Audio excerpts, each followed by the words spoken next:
Here's how a fractional CMO can help improve your marketing funnel. By the end of this video, you're gonna know exactly how a fractional CMO can deep dive into your business, understand your core KPIs, and instantly improve the success rate of any marketing funnel. If you'd like to know exactly how we have increased the conversions of marketing funnels by 20%, 50%, even as high as 500%, then you're gonna wanna watch the rest of this video.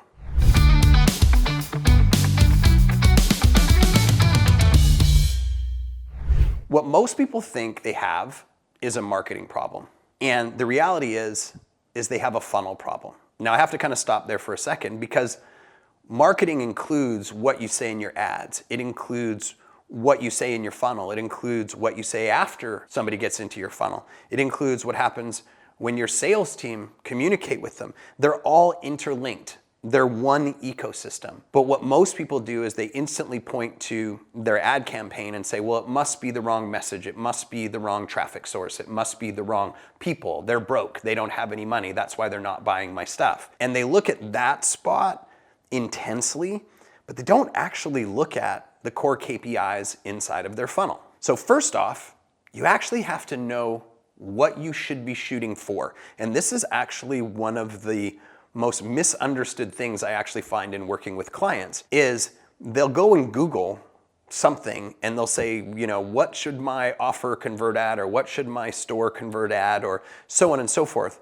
And they get answers all the way from here to here. So the ones that are way on the high side are some goofball influencer marketer that's telling them some pie in the sky story to try and buy their stuff. And the ones that are really, really low are actually the numbers they get when they put it into maybe ChatGPT or Google, because those platforms are actually aggregating the average of everybody. And the reality is that most people are really, really bad. So it brings that average number way down, and they look at that number and they say, oh, you know, ours is converting at that, so we're doing well. It's not. It's converting very poorly. So you have to find that middle ground. Now, how do you find that middle ground? Well, unless you're actually working with somebody with a considerable amount of experience, you're kind of throwing darts at a board. That's where a fractional CMO can be extremely valuable to your business and to any of your results in any of your funnels.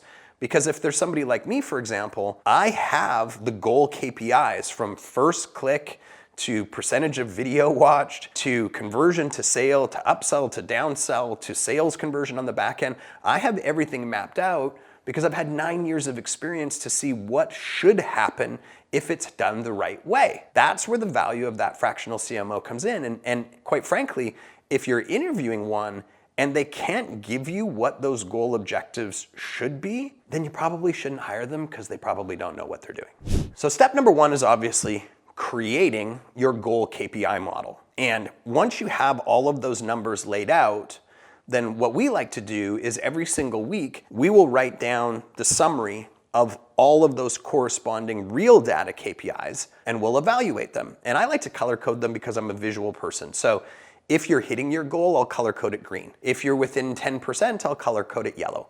If they're not within KPI, like they're outside of that 10%, then I'll color code it red. And so it gives me a really nice visual side by side, but most importantly, what it does is it gives me the ability to prioritize what I should focus on first. Because when you're trying to fix a funnel, you can't fix more than one thing at one time. If you try to fix multiple things at one time, then you actually don't know which one positively or negatively impacted your result. It's called conversion rate optimization. And when you're doing conversion rate optimization, it has to be mathematically based, and it can't be multiple things at one time. So we'll look at, let's say there's 5 reds in the KPI model. We'll look at them and we'll say, if we fixed one of these 5, which one of these 5 would mean the most immediate impact to our bottom line? And then we could do a test on that one first. People will often ask me, how long should I run my test for? And there's a lot of answers that you'll get out there in the marketplace.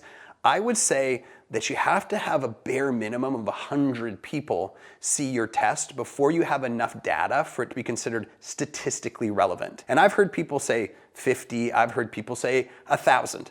We've been doing it for 9 years, and I would say the 100 is minimum, but ideally it would be around that 200 to 300 mark. At that point, you should have enough data to know which one of your new tests is the winner or the loser, and be able to do another test now based on that information, or move on if you won to the next one of your priorities. At this point, you probably understand the methodology a little bit better. And that is that you have to look at the entire thing as an ecosystem. There's not going to be one thing at any given time that is potentially the issue. They all work together. And that means that you actually have to analyze your KPIs, which stands for key performance indicators, all the way from the front of the system, all the way to the back of the system. Because, for example, you could have all of your ad KPIs line up, you could have all of your funnel KPIs line up, and still not be converting at the level that you want.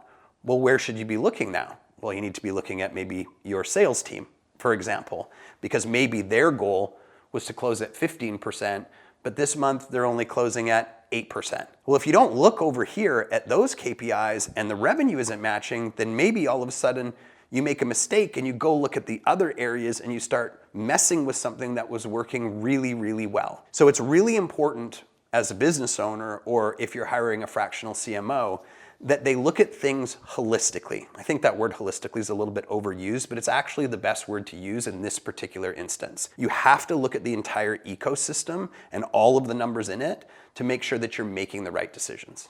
Now, if you actually want to see how this works in a real business, I've put together another video for you. It's the 5 things that you must know before you consider hiring a fractional CMO. And if you want to get access to it, just go ahead and click the link below.